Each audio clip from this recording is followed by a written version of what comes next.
ফিরে এলাম বন্ধুরা ব্লগিং উইথ করবিস চ্যানেলে। আজকে দেখাবো রামেশ্বরম এসেছি, তো আগের পর্যায়ে কিভাবে এসেছি, কোথায় থেকে এসে দেখিয়েছি। আজকে বিশেষ করে রামেশ্বরমের সমস্ত দ্রষ্টব্য স্থানগুলো ঘুরে দেখব।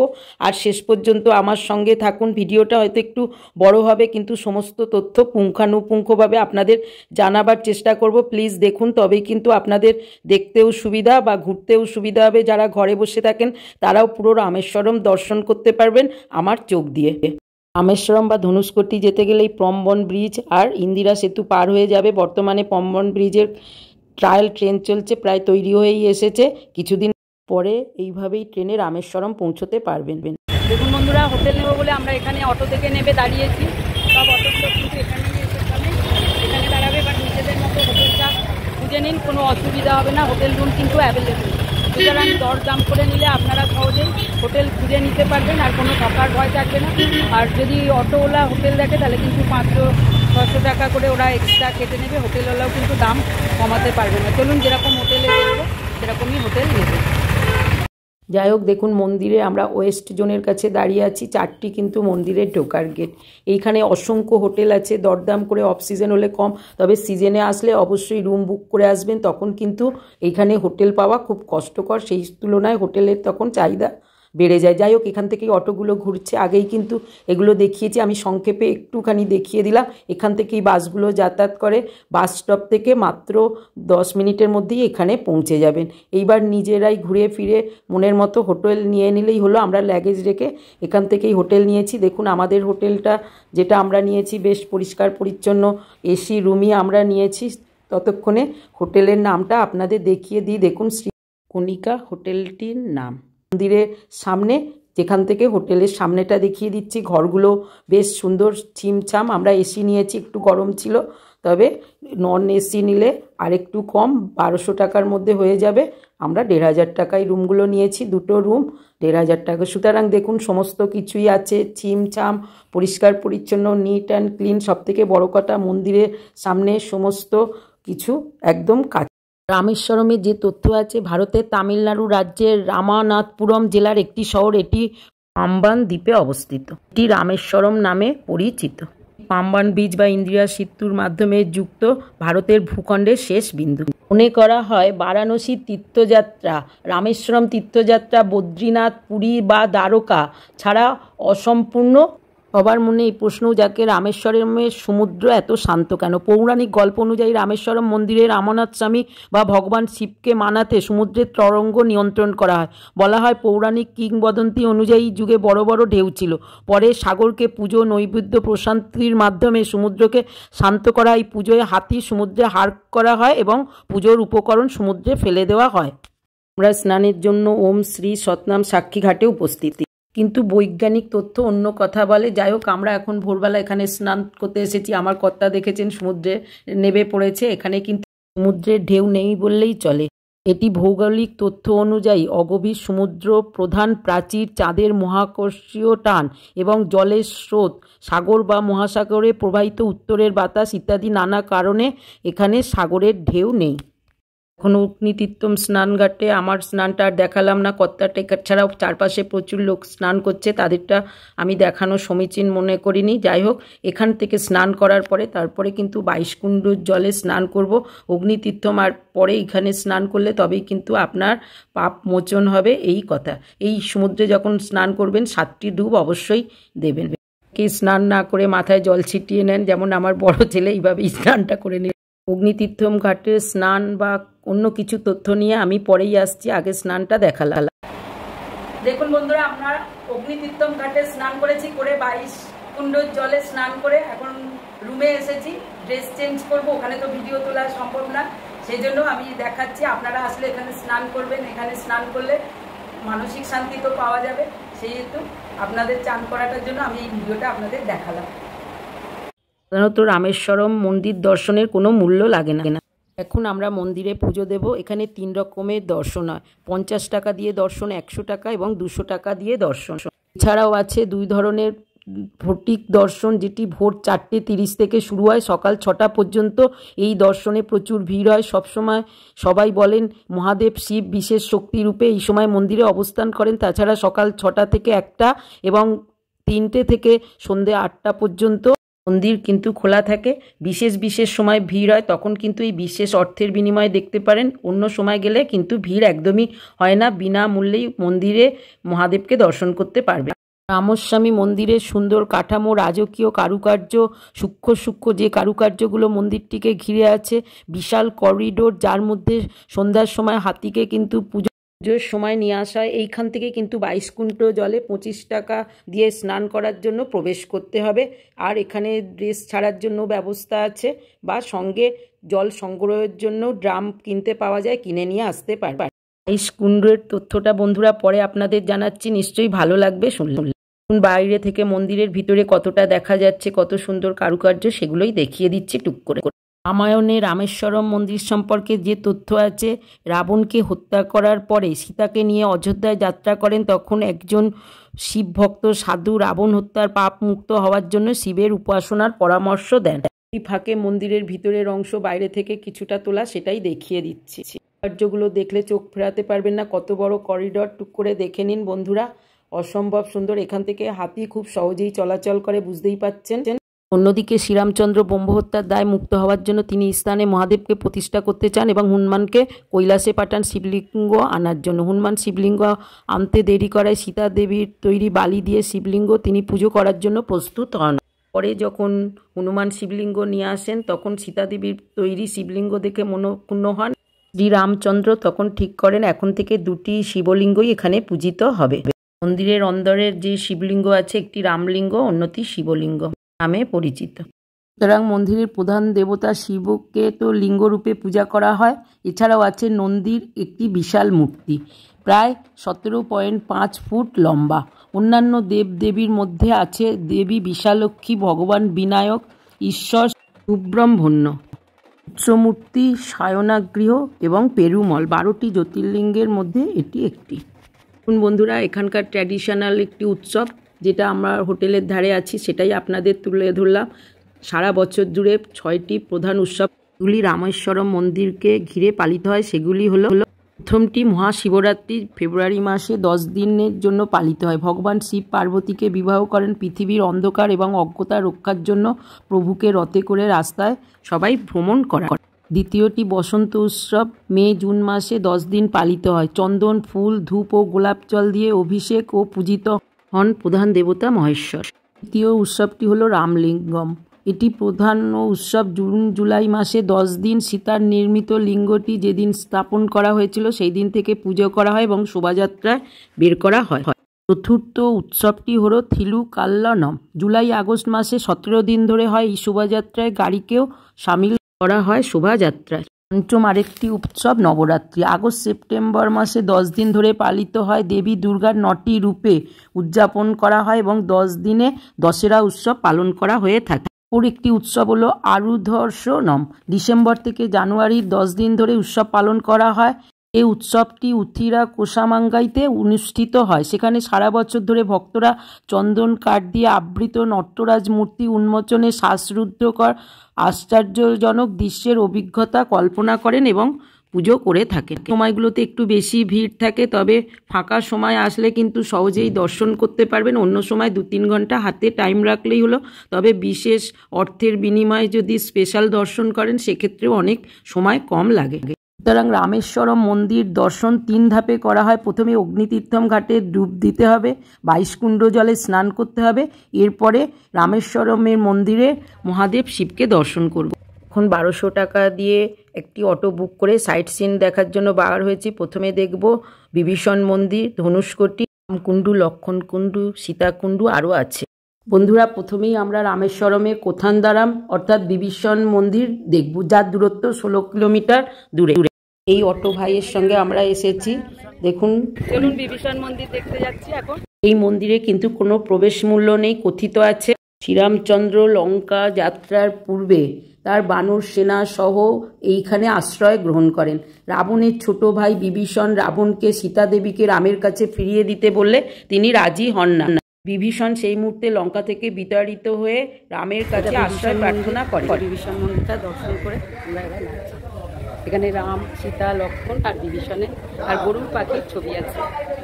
রামচন্দ্র কিন্তু বিভীষণের কথা বিশ্বাস করেননি। তখন বানর সেনারা রামকে আশ্বস্ত করেন এবং বিভীষণ সীতা উদ্ধারে সাহায্য করবেন এই প্রতিশ্রুতি দেন। লঙ্কা জয়ের পূর্বেই রামচন্দ্র বিভীষণের পট্টাভিষেকম বা রাজতিলক করেন, যাতে ভবিষ্যতের রাজা বিভীষণ হতে পারেন। যাই হোক, 500 থেকে 1000 বছরের পুরনো এই মন্দিরটি 1964 সালে বীভৎস ঘূর্ণিঝড়ে ধুয়ে গিয়েছিল, তবে যেটুকানি আছে সেটুকানি এখনও বেশ সুন্দর। আমাদের পরবর্তী গন্তব্যস্থল ধনুষ্কোটি, যার দূরত্ব রামেশ্বরম থেকে 18.9 কিমি। ধনুষ্কোটি কথার অর্থ ধনুকের শেষ, যা হিন্দুদের ভগবান রামচন্দ্রের কিংবদন্তি বা পবিত্র গ্রন্থ রামায়ণকে স্মরণ করে। সুন্দর দুই পাশে দুই সাগরের মোটামুটি বাম দিকে আছে বঙ্গোপসাগর আর ডান দিকে ভারত মহাসাগর। এইভাবে দুই দিকে দেখুন রাস্তা এপাশ ওপাশ আপনাদের দেখিয়ে চলেছি, আর আমরা এগিয়ে চলেছি ধনুষ্কোটি ভারতের শেষ বিন্দুর দিকে। ধনুষ্কোটি শহরটি আসলে তামিলনাড়ু রাজ্যের পাম্বান দ্বীপের দক্ষিণ পূর্বে অবস্থিত একটি পরিত্যক্ত শহর। 1964 সালে রামেশ্বরমের ঘূর্ণিঝড়ে ধ্বংস হয়ে যায়। এখন জনবসতিহীন, সামান্য 200 থেকে 250 মৎস্যজীবী এখানে বসবাস করেন। এটি ভারতের শেষ বিন্দু বা লাস্ট পয়েন্ট বলা হয়। এখন কেবলমাত্র দর্শনীয় স্থান হিসাবে আকর্ষিত বা পর্যটন কেন্দ্র। বন্ধুরা, একটুখানি আমি ভিডিও করলাম, আপনাদের সামনে চলে এলাম, আর বাকি অংশটুকু শুনুন। Boat mail express Chennai Egmore থেকে ধনুষ্কোটি পর্যন্ত 1964 সাল পর্যন্ত চলেছিল। 1964 সালে ধনুষ্কোটি ঘূর্ণিঝড়ের সময় পাম্বান থেকে ধনুষ্কোটি পর্যন্ত মিটার গেজের শাখা লাইনটি ধ্বংস হয়ে যায়। আমরা কেবল ঘুরতেই যাই, তথ্যগুলো জানি না, সুতরাং একটু আধটু জানা অবশ্যই প্রয়োজন। দেখুন ধনুষ্কোটির একদম শেষ পয়েন্টে চারপাশে ঘুরছে। এখানে নানা রকম ফল যেমন শশা, পেঁপে ইত্যাদি বিক্রি হয়। সবই 20 টাকা করে, কিনে খেতে পারেন। তবে জলের কিন্তু একটু অসুবিধা আছে, জলটা সঙ্গে রাখবেন। আর আজকে প্রচণ্ড রৌদ্র, দেখুন তার মধ্যে নীল জলরাশি, কোথাও নীল, কোথাও আকাশি, কোথাও গ্রে। সাগরটি বেশ বর্ণময় হয়ে উঠেছে। এখন বাইনোকুলারের সাহায্যে 50 টাকা দিয়ে আমরা শ্রীলঙ্কা দর্শন করলাম। ওনার কাছেই শুনে নিলাম।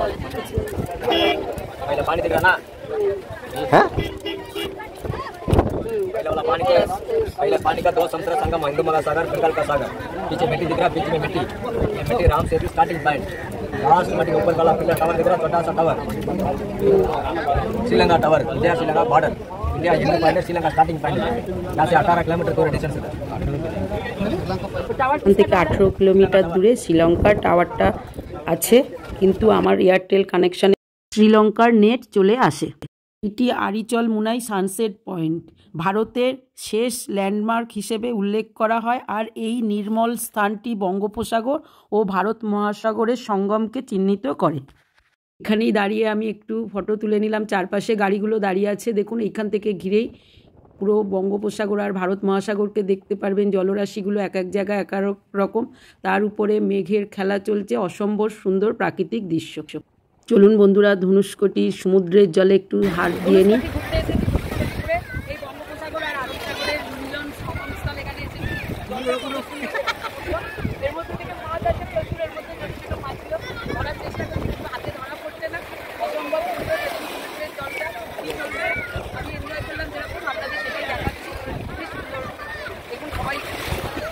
স্নান করছে, জলের মধ্যে পা ডুবিয়ে ঘুরে বেড়াচ্ছে, বেশ অসম্ভব সুন্দর প্রাকৃতিক পরিবেশ। আমি একটু এত রোদ্দুরের জন্য মাথার মধ্যে ওড়নাটা দিয়ে ঘুরে বেড়াচ্ছি, আর আপনাদের কাছে সেই সময়টা একটুখানি লিপিবদ্ধ করে নিলাম স্মরণ করে রাখার জন্য। দেখুন চারপাশে অনেকেই যারা ভ্রমণ করতে আসেন তারা এখানে রাম সেতু দেখতে পাবেন মনে করেন, আসলে সেটা না। রাম সেতু যে পাথরগুলো বানিয়েছিল মনে করা হয় সেই পাথরগুলো এখনও সমুদ্রের তলায় দেখা যায়। এখন আমরা কিন্তু গাড়ি নিয়ে ফেরার পথে ধনুষ্কোটি গোস্ট টাউনে চলে এসেছি। ধনুষ্কোটির সেই ধ্বংস হয়ে যাওয়া রেল স্টেশনটি কীরকমভাবে পিলারের মতো দাঁড়িয়ে আছে, এখানেও কিছু তথ্য শেয়ার না করলেই নয়। 17 ডিসেম্বর 1964 সালে আন্দামান সাগরে একটি গ্রীষ্মমণ্ডলীয় নিম্নচাপের সৃষ্টি হয়, যেটি 19 ডিসেম্বর ঘূর্ণিঝড়ে পরিণত হয়। 21-22 ডিসেম্বর ঝড়টি 400 থেকে 550 কিমি বেগে শ্রীলঙ্কার ভাবুনিয়া অতিক্রম করে 22 থেকে 23 ডিসেম্বর 1964 সালে রাতে ধনুষ্কোটিতে ল্যান্ডফল করে। কমপক্ষে ঝড়ের গতিবেগ ছিল 280 কিমি প্রতি ঘন্টা। জোয়ার বা জলোচ্ছ্বাস এর উচ্চতা 7 মিটার মতো আনুমানিক হয়। 22শে ডিসেম্বর এই ঝড়ে 1800 জনের মৃত্যু হয়, যার মধ্যে পাম্বান ধনুষ্কটি প্যাসেঞ্জার ট্রেনের যাত্রী ছিল 115 জন। বীভৎস ঝড়ে পুরো শহরটি ধ্বংস হয়ে যায়। তামিলনাড়ু সরকার এই ধনুষ্কটিকে তখন ভূতের শহর বা বসবাসের অযোগ্য হিসেবে ঘোষণা করেন। এখানে মাছ ভাজা বিক্রি হচ্ছে, ছোট ছোট হোটেল আছে, অল্প কয়েক জায়গায় খাওয়ার ব্যবস্থা আছে, 50 টাকা করে পিস। ইচ্ছা হলে কেউ খেয়েই নিতে পারেন গরম গরম ভাত। রাস্তা পার হয়ে দেখুন অপরদিকে দোকানগুলো আছে, এখানে নানা রকম শাকের জিনিস, শাক সমস্ত বিক্রি হচ্ছে। আমরা এই রুট ধরে এগিয়ে চললাম, বালির মধ্যে দিয়ে হেঁটে হেঁটে দোকানগুলো দেখতে দেখতে। ধ্বংস হয়ে যাওয়া চার্চের যেটুখানি অংশ আছে এইটি দেখুন এখন নতুন করে সংরক্ষণ করার ব্যবস্থা হচ্ছে। চারপাশে বেশ সুন্দর করে বাঁশ দিয়ে কেটে বা এ করে সুন্দরভাবে তৈরি করা হচ্ছে, যাতে সবাই বালির মধ্যে না গিয়ে এইরকম রেলিংয়ের মধ্যে দিয়ে হাঁটার যে পায়ের চলার রাস্তা করা হচ্ছে তার মধ্যে দিয়ে হেঁটে দেখতে পারেন। কত সুন্দর, কত মজবুত চার্চটি দেখুন নিমেষে ধ্বংস হয়ে গেছে। চোখের সামনে না দেখলে সত্যি বিশ্বাস করা যায় না এই ধ্বংসাবশেষগুলো যে কতটা ভয়ঙ্কর, আমরা তার চিহ্ন দেখতেই পাচ্ছি। ভয়ঙ্কর ঝড়ে নষ্ট হয়ে যাওয়া দেখুন চার্চটির চারপাশটা আপনাদের ঘুরিয়ে দেখিয়ে দিলাম। চারপাশে কিন্তু বালিমা, এছাড়া দেখুন ছোট ছোট কুঁড়ে ঘর আছে যেগুলো পাকা, ধ্বংসাবশের মধ্যে সেগুলো জীর্ণভাবে পড়ে রয়েছে। দেখুন চার্চের নানা রকম টুকরা টাকরা যেগুলো প্রস্তরখণ্ড হিসেবে এখনও পড়ে রয়েছে। এখানেই চার্চটির স্ট্যাচুটা নিশ্চয়ই ছিল। এইভাবে চার্চটা দর্শন করলাম, সামনে থেকে আপনাদের দেখালাম। সত্যি ভাবলে অদ্ভুত লাগে এখানকার মানুষের জীবনটা কত বিভৎস হয়ে গেছে। দেখুন ছোট রুমগুলো যেগুলো দেখিয়েছি পাকা, আগে মানুষ বসবাস করতো। এখানে কিন্তু একটি লাইট হাউস আছে, 10 টাকার বিনিময়ে এই লাইট হাউস থেকে পুরো ধনুষ্কটি শহরটা কিন্তু পর্যবেক্ষণ করে নিতে পারেন। টুক করে দেখলে অসাধারণ লাগে। কুঁড়ে ঘরগুলো দেখুন যারা বাস করে কিছু কিছু জেলেরা, সেইগুলো দূরে দেখুন শহরের বাড়ি ঘরগুলো সমস্ত ভগ্নাবশেষ। সমুদ্রের ধারটা কত উত্তাল, অনেকবার নাকি এখানে আবার ট্রেন চলাচলের চেষ্টা করা হয়েছে, কিন্তু বেশি দূর এগোয়নি। যাই হোক, আমরা ধনুষ্কটিটা দেখে নিলাম, নিয়ে এখান থেকে আবার রওনা দিলাম। এখান থেকে কিন্তু কন্যাকুমারী থেকেও সোজাসুজি আসা যায়, আবার ফিরে যাওয়া যায় দেখতে দেখতে। এখন আমরা চলে এসেছি এপিজে আব্দুল কালাম হাউস, যেটা এখন মিউজিয়ামে পরিণত হয়েছে। তার ব্যবহৃত মূল্যবান সামগ্রীগুলো, তার বিভিন্ন কার্যক্রম সমস্ত কিন্তু এখানে আসলে দেখতে পাবেন। ভিডিও করা বারণ, সেই ক্ষেত্রে আমি আর আপনাদের দেখাতে পারলাম না, আসলে অবশ্যই দেখবে। এখন আমরা প্রথমেই দেখব রামকুণ্ডু, যেটা দেখার জন্য এগিয়ে চলেছি। এখানে প্রবেশের জন্য কিন্তু কোনো অর্থ মূল্য লাগে না।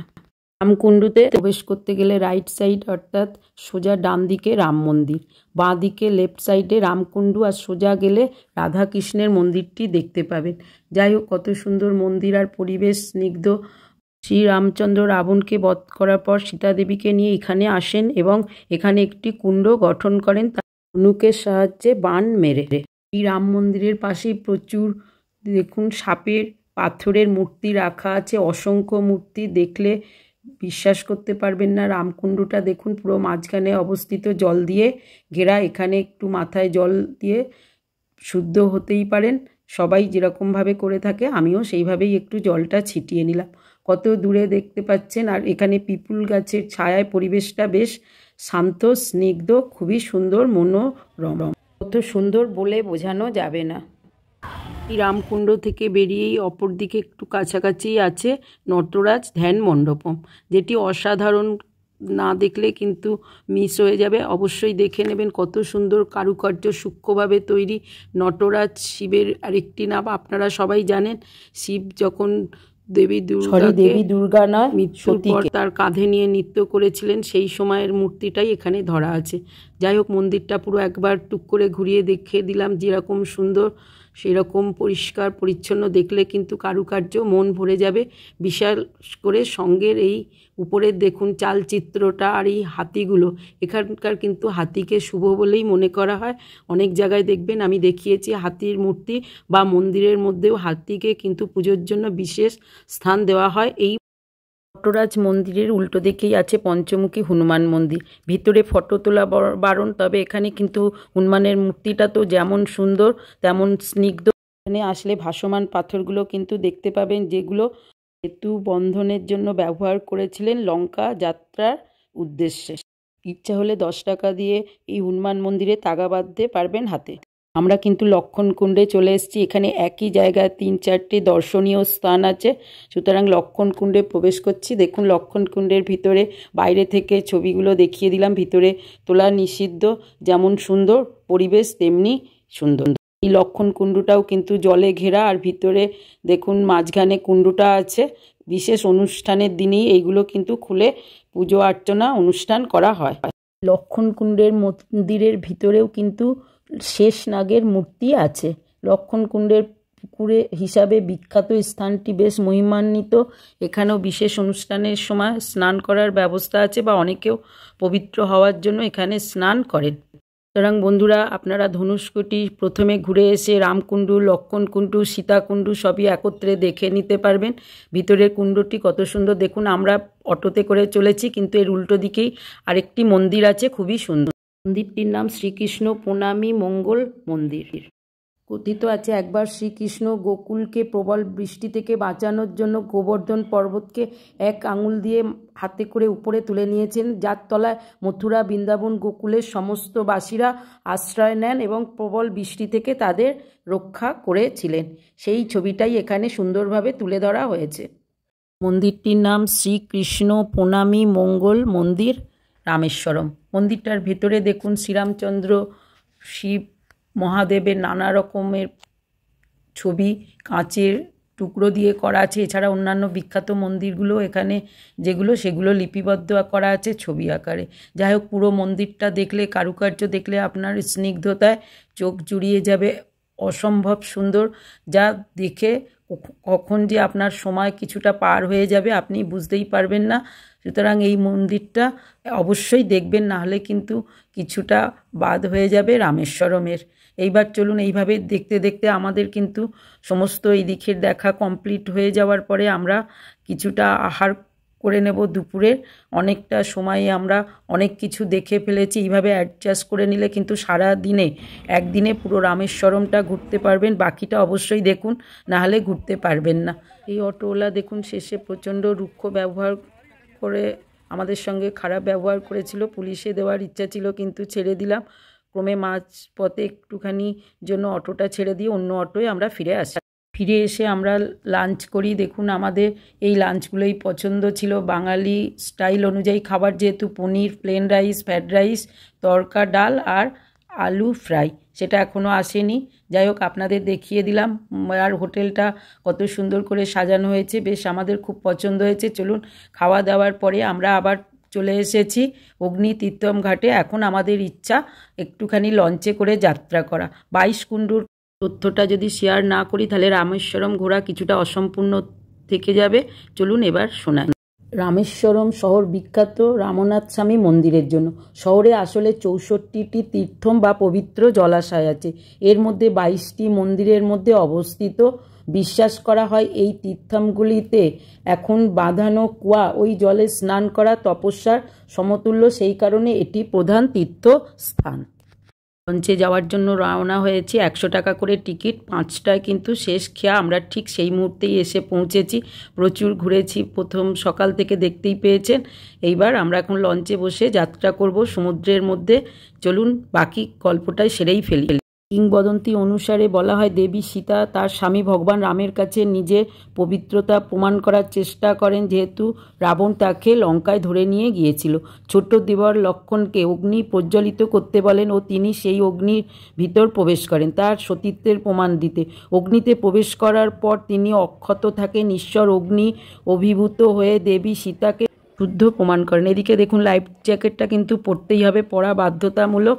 সেটা পরে নেব, তাও আমি পড়িনি। সত্যি কথা বলতে কি ভীষণ গলা টলা চেপে যাচ্ছিল। এবার সমুদ্রের মধ্যে দেখুন আস্তে আস্তে অগ্নি তীর্থম ঘাটটা কাছের কাছে চলে এসেছি। এইভাবে সমুদ্র চারপাশটা ঘুরতে থাকবো আশা করছি, আর আপনারা দেখতে থাকুন, বাকিটা শেয়ার করি। তা দেবীকে তো শুদ্ধ প্রমাণ করেন অগ্নিদেব। অন্যদিকে অগ্নিদেব দেবীকে স্পর্শ করার জন্য নিজেকে পাপ মুক্ত করতে এই সমুদ্রে স্নান করেন, শিবের কাছে নিজেকে প্রার্থনা করেন। সেই হেতু এই স্থানটার নাম অগ্নিতীর্থম হয়েছে বলা হয়। প্রথমে তো অগ্নিতীর্থম ঘাটে স্নান করলেন, এবার 22 কুণ্ডর জলে স্নান করার জন্য 25 টাকা দিয়ে টিকিট কাটতে হবে রামেশ্বরম মন্দিরের মধ্যে যে কুণ্ডগুলো অবস্থিত। এই কুণ্ড প্রথম যে জলবাহক আছে আপনার বাঁধানো কুয়ো থেকে আপনার মাথায় পরপর জল ঢেলে দেবে। প্রথম কুয়াটি গায়ত্রী, পর্যায়ক্রমে সাবিত্রী, সরস্বতী, গব্য, গবাক্ষা, নলা, নীলা, সেতুমাধব, গন্ধমাধব, ব্রহ্মাহাত্য, বিমোচন, শঙ্কু, সূর্য, চন্দ্র, চক্র, শিব, সর্ব, সত্যামৃত, গয়া, গঙ্গা, কমুন ও শেষে মহালক্ষ্মীর তীর্থম। এই কটি কুয়ায় স্নান করলে আপনার বলা হয় গঙ্গা স্নানের পবিত্রতার সমান। তবে প্রত্যেকটি কুয়ার জলের কিন্তু তাপমাত্রা আলাদা রকম, কিছুটা বুঝতে পারবেন, তবে সবটা বোঝা সম্ভব নয়। তবে বেশ সুন্দর একটা অনুভূতি। অন্যদিকে দেখুন আমরা কিন্তু লঞ্চে চড়ে ধীরে ধীরে আমরা একদম মন্দিরের কাছটায় চলেই এসেছি। দেখতেই পাচ্ছেন ঘাটের কাছে কত যে লঞ্চ ঘুরে বেড়াচ্ছে, বন্ধুরা না দেখলে বিশ্বাস করবেন না। আর সূর্য ডোবার সময় এত সুন্দর প্রাকৃতিক সৌন্দর্য, হাওয়া বইছে আর লঞ্চগুলো আপন তলে ঘুরে বেড়াচ্ছে। অন্যদিকে এই যে ঘাট অগ্নিতীর্থম যেটা, সেটা দেখা যাচ্ছে, বেশ অপূর্ব অনুভূতি। এইটা কিন্তু অবশ্যই করে দেখবেন, একদম অসাধারণ অভিজ্ঞতাটা আপনার সঙ্গে থেকে যাবে। দেখতে পাচ্ছেন লঞ্চগুলো কীরকম ঘুরে বেড়াচ্ছে আর সূর্যটা ডোবা ডোবা। অগ্নিতীর্থম ঘাটটার একদম কাছে চলে এসেছি। অন্যদিকে কিন্তু ধনুষ্কটির দিকেও অনেকটা চলে গেছিলো, আপনারা নিশ্চয়ই লক্ষ্য করলে বুঝতে পারবেন। চলুন এবার কেমন হলো বন্ধুরা। এইভাবে সমস্ত সারা দিনের রামেশ্বরম ট্যুরটা তো কমপ্লিট করলাম। শেষে সুপার মুনটা আবার একটু না দেখিয়ে পারলাম না। সমুদ্রের জলের সঙ্গে দেখুন আমরা সন্ধে হওয়ার জন্য যে ব্রিজটা দিয়ে জলের উপর দিয়ে গিয়েছিলাম সেটাই লাইট জ্বলছে। বেশ অপূর্ব অনুভূতি। এইভাবে ঘুরতে ঘুরতে পুরো রামেশ্বরম ট্রিপ কমপ্লিট করলাম একদিনে আর অল্প বাজেটে। পরের দিন কিন্তু যেভাবে দেখতে দেখতে আমরা মণ্ডপম পৌঁছাবো চেন্নাই এর জন্য। আপনারা সঙ্গে থাকুন, পুরো ট্রিপটা দেখলে সহজভাবে ঘুরতে পারবেন। মন্দিরের কিছু অংশ দেখিয়ে দিলাম। তাহলে রামেশ্বরম কেন ঘুরবেন না, আসবেন। তবে অনুষ্ঠানগুলো বলেছি যেগুলো, সেগুলো একটু খেয়াল রেখে আসবেন, তাহলে কিন্তু হোটেলের প্রবলেম হবে না। তবে ইচ্ছা করলে আগে থেকে রুম বুক করেও আসতে পারেন। তবে রামেশ্বরম যেহেতু 4 ধামের একটি ধাম, এখানে অবশ্যই একবার ঘুরতে আসার সবারই ভালোই লাগবে। আর দেখুন চারপাশের পরিবেশটা একটু দেখিয়ে দিই। আমরা চারপাশটাও কিন্তু ঘুরেছি, মার্কেটটাও, যেগুলো হোটেলগুলো আছে খাওয়ার সাধারণ অসাধারণ সব হোটেলই আছে। সবজির মার্কেটটা দেখুন আমাদের মতো সাধারণই দাম, সেগুলো ঘুরে ফিরে একটুখানি ভিডিও করে নিলাম। যারা রান্না করে খেতে চান একদম কাছাকাছি সব আছে, লোয়েস্ট প্রাইজেই সমস্ত কিছু পাওয়া যায়। এখানে সবথেকে বিখ্যাত কলাপাতা, এইভাবে মুড়ে কিন্তু বিক্রি হয়। আর এখানে আসলে অবশ্যই কলা পাতায় খাবেন আর এনজয় করবেন। আমার তো খুবই ভালো লেগেছে। আমি এই হোটেল থেকে খাবার কিনে নিয়েছি আর আমাদের হোটেলে নিয়ে এসে খেয়েছি বন্ধুরা। আর সারাদিনের ক্লান্তিতে হোটেলে খাওয়াই ইচ্ছা প্রকাশ করলাম, এর জন্য গরম গরম রুটি নিয়ে নিয়েছি। তার সঙ্গে দেখুন যে খাবারগুলো নিয়েছি, কিছুটা চানা কারি নিয়ে নিয়েছি, কতটা রিচ আর স্পাইসি দেখতেই পাচ্ছেন। আমাদের তো বেশ চানাটা মনে হলো ভালোই হবে। তার সঙ্গে একটু আচার নিয়ে নিয়েছি। আর এক জায়গায় আমরা বন্ধুরা একটু ডিম সিদ্ধ পেয়েছিলাম, ঘুরে ঘুরে সেটাই কিনে নিয়েছি। সঙ্গে বিখ্যাত লাল কলা নিয়েছি বন্ধুরা। এইভাবেই খেলাম বন্ধুরা লাল কলা। এই কলা একটা আমি অনেকগুলো কিনেছি, খেয়েছি। এই কলাগুলো ছাড়া এখানকার এই কলা একটু টেস্ট করে দেখতে চাই, তার জন্যই কিনেছি। কিন্তু এখানে এই কলার দাম বেশ বেশি, এক একটা কলা 10 টাকা 20 টাকা। কেমন খেতে পারবো, রাতের বেলা বন্ধুরা আমাদের তো ডিনারটা আপনাদের দেখিয়েই দিলাম। তাহলে সারাদিন এইভাবে ঘুরুন, একদিনে কিন্তু এরমভাবে ঘুরলে সত্যি রামেশ্বরম ঘোরাটা কমপ্লিট করতে পারেন। চলুন অবশেষে রাত্রে শেষ দিন নিস্তব্ধ